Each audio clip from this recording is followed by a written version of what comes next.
नमस्कार दोस्तों, आजकल श्रावण मास चल रहा है। आप सभी को श्रावण मास की हार्दिक शुभकामनाएं। आप में बहुत सारे लोग इस मास में सोमवार के व्रत भी रख रहे होंगे। कमेंट बॉक्स में बताइए कि कौन कौन रख रहा है व्रत।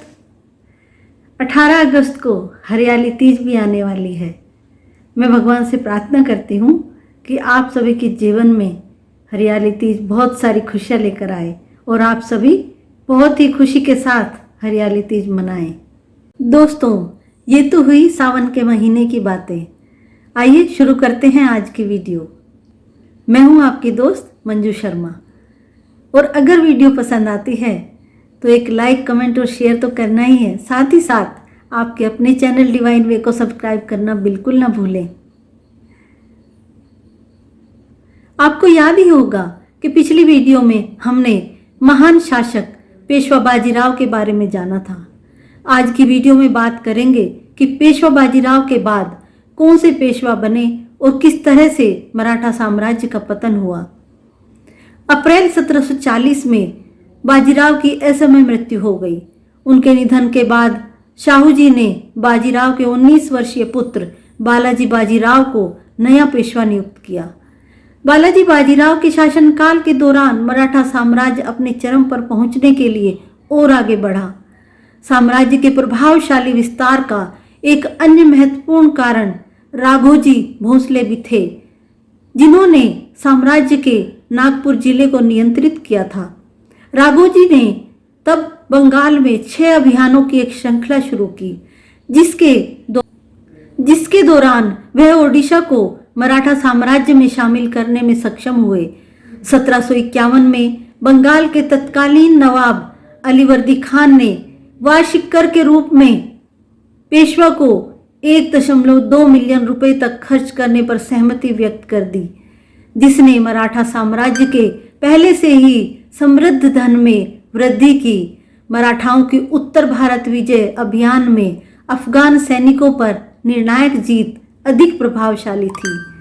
8 मई 1758 को पेशावर पर कब्जा करने के बाद मराठा उत्तर में भी प्रमुख साम्राज्य बन गया। 1760 तक मराठा साम्राज्य 2.5 मिलियन वर्ग किलोमीटर के क्षेत्र के साथ अपने चरम पर पहुंच गया था। भारतीय उपमहाद्वीप के उत्तरी क्षेत्र में मराठा शक्ति के विस्तार ने अहमद शाह दुर्रानी के दरबार में बड़ी चिंता पैदा कर दी। मराठों को एक युद्ध के लिए चुनौती देने से पहले और उत्तर भारत से मराठों को हटाने के प्रयास में दुर्रानी ने अवध के नवाब शुजाउद्दौला और रोहिल्ला सरदार नजीब उद्दौला के साथ हाथ मिलाए। 14 जनवरी 1761 को अहमद शाह अब्दाली और मराठों के बीच पानीपत का तीसरा युद्ध हुआ।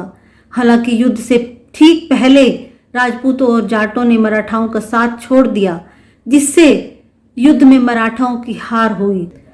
मराठाओं का साथ छोड़ने के पीछे उनके मकसद को स्पष्ट करते हुए राजपूतों और जाटों ने मराठों के अहंकार और घबराहट का हवाला दिया। इस लड़ाई में मराठों को भयंकर क्षति उठानी पड़ी और उसका परिणाम उनके लिए अत्यंत ही घातक सिद्ध हुआ। इस लड़ाई के 6 महीने बाद ही पेशवा बालाजी बाजीराव शोक से अभिभूत होकर मर गए। पानीपत की लड़ाई के बाद साम्राज्य के चौथा पेशवा माधवराव प्रथम ने मराठा साम्राज्य को फिर से जीवित करने की कोशिश की। साम्राज्य को अधिक प्रभावी ढंग से प्रबंधित करने के लिए उन्होंने चयनित शूरवीरों को अर्ध स्वायत्तता दी, जिन्होंने विभिन्न अर्ध स्वायत्त मराठा राज्यों की कमान संभाली। इसलिए विभिन्न समूहों जैसे कि पेशवा, होलकर, गायकवाड़, सिंडीदास, भोसले और पुअर्स के नेताओं ने अलग अलग मराठा राज्यों पर शासन करना शुरू कर दिया। पानीपत की लड़ाई के बाद राजपूतों को मल्हावराव होलकर के नेतृत्व वाली सेनाओं ने हराया। महादजी शिंदे एक प्रमुख नेता थे, जो मराठा शक्ति को बहाल करने में काफी हद तक जिम्मेदार थे। रोहिल्ला और जाटों को हराने के बाद शिंदे की सेना ने दिल्ली और हरियाणा को हरा दिया, जिससे उत्तर में मराठों की तस्वीर वापस आ गई। इस बीच गजेंद्रगढ़ की लड़ाई में तुकोजी राव होलकर ने एक प्रमुख दक्षिणी भारतीय शासक जिसे टीपू सुल्तान के नाम से जाना जाता था उसको हराया, जिसने दक्षिण भारत में तुंगभद्रा नदी तक मराठों का क्षेत्र बढ़ा दिया। लेकिन अचानक ही माधवराव प्रथम की 1772 में मृत्यु हो गई। अगला पेशवा नारायण राव अपने चाचा राघोबा के संकेत पर मार डाला गया। उसके बाद 1773 में कुछ समय के लिए राघोबा पेशवा रहा, परंतु उसे विवश होकर पेशवाई नारायण राव की मृत्यु के बाद जन्मे उसके पुत्र माधवराव नारायण को सौंपनी पड़ी। माधवराव नारायण अथवा माधवराव द्वितीय 1774 से 1795 तक पेशवा रहा, परंतु राघोबा पेशवा कुल का कलंक साबित हुआ।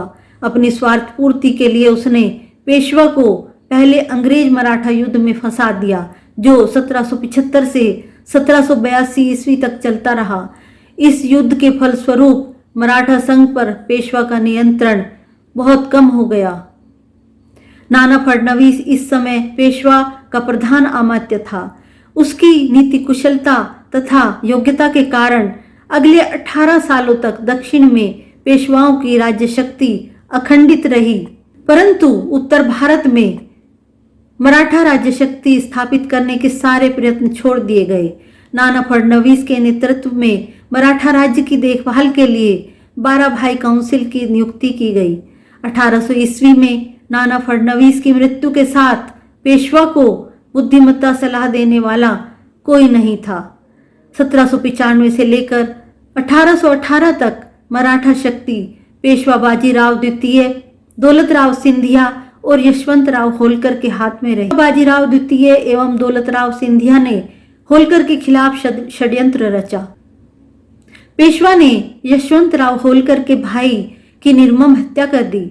यशवंतराव होलकर ने 1802 ईस्वी में पुणे पर आक्रमण किया और पेशवा और सिंधिया की संयुक्त सेना को हराकर पुणे पर अधिकार कर लिया। बाजीराव द्वितीय बसीन भाग गया और उसने 31 दिसंबर 1802 ईस्वी में अंग्रेजों के साथ संधि कर ली। इसके बाद मराठा साम्राज्य कई रियासतों में बंट गया। वो रियासतें थी सतारा, ग्वालियर, बड़ौदा, पुणे, नागपुर और इंदौर। सतारा में छत्रपतियों का शासन रहा, पुणे में पेशवा का शासन रहा। मालवा में सिंधिया वंश की स्थापना राणोजी सिंधिया ने की। शुरू में इनकी राजधानी उज्जैन थी, लेकिन बाद में ग्वालियर को राजधानी बनाया गया। नागपुर में भोसले वंश की स्थापना रघुजी भोसले ने की। रघुजी भोसले को बंगाल एवं बिहार में साम्राज्य का विस्तार का उत्तरदायी माना जाता है। गुजरात में गायकवाड़ वंश की स्थापना पिलाजी राव गायकवाड़ ने बड़ौदा में की। इंदौर में होलकर वंश की स्थापना मल्हार राव होलकर ने की थी। अहिल्याबाई होलकर वंश का गौरव एवं कुशल शासिका मानी जाती हैं। यह मल्हार राव होलकर के पुत्र खांडेराव होलकर की पत्नी थी। इनके बारे में मैं ऑलरेडी एक वीडियो बना चुकी हूँ, उसे आप देख सकते हैं। मराठा साम्राज्य का इतनी सारी रियासतों में बंट जाने के कारण उसकी शक्ति कमजोर हो गई और धीरे धीरे एक एक करके अंग्रेजों ने सारी रियासतों को जीत लिया। पेशवा बाजीराव द्वितीय का अंग्रेजों के साथ 2 बार संघर्ष हुआ, लेकिन दोनों बार उसे हार का सामना करना पड़ा और अंत में 3 जून 1818 में सर जॉन मेलकम के समक्ष आत्मसमर्पण कर दिया। उसे गद्दी से उतार दिया गया और पेशवाई समाप्त कर दी गई। बाजीराव द्वितीय को 8 लाख वार्षिक पेंशन पर कानपुर के पास बिठूर में रहने के लिए परमिशन दी गई। 1853 में बिठूर में ही उनकी मृत्यु हो गई। अंग्रेजों ने उसके गोद लिए हुए पुत्र नाना साहब को पेंशन देने से इनकार कर दिया।